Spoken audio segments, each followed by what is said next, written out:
Hey Affinity designers, in this tutorial we're going to try to replicate a tutorial done in Illustrator at Vector Slate. This was passed on my way by one of the subscribers. Thanks, Ihor. So we're going to jump in and try to do this using Designer. Now we don't have the roughen tool that they have in Illustrator, so we're actually going to create a brush, and the key factor to this is to go into the pixel persona, and you want to adjust the shape to the left to 0 or between 0 and 5%. You want the rotation to be set to 0, or in the dynamics to have it all the way up so it completely rotates randomly. And in the dynamics palette, you want it to be set to luminosity about halfway. That'll cycle the color from dark to light and back and forth at a random way. So just make sure, like here, the luminosity jitter and the rotation jitter are up.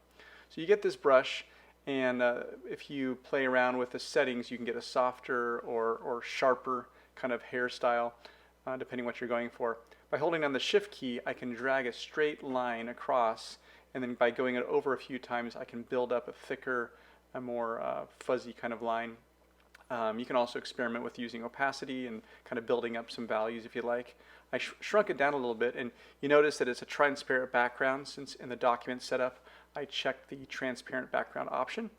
We're going to export this as a textured image brush, and that's why we need to have that background transparent. So you could use this brush just as it is, save it in the pixel persona, but we're going to actually export that top line and then re-import it as a repeated brush in the designer persona. So I'm going to export that, try to get all the little hairs to be in. I don't want any chopped off hairs. I'm going to aim that fuzzy brush, and then I'm going to jump over to the designer persona and import that into my brush engine. I'm going to go ahead and uncheck the transparent background to just have a white background to work with. And I'm going to go to my fuzzy brush folder category, and I'm going to create a new textured image brush. The image brush, as you recall, retains any color of the original design, so there's not going to use opacity like a textured intensity brush does. I'm going to drag in the head and tail offset so the repeat is kind of maximized, and increase the size. And here you go. So this is basically it at this point. And again, you can hand draw. There's a little glitch I've found when using letter forms that you've converted to paths. So you can play around with that, but sometimes it makes the brush kind of weirds out the texture, kind of stretches. It doesn't do the repeating. So play around though. Maybe it's just a setting that I missed. So once you've got that, you could color it by selecting the color option in the color palette or the stroke palette, but I just like to use the color overlay in the layer effects. I just find it gives you a little more flexibility.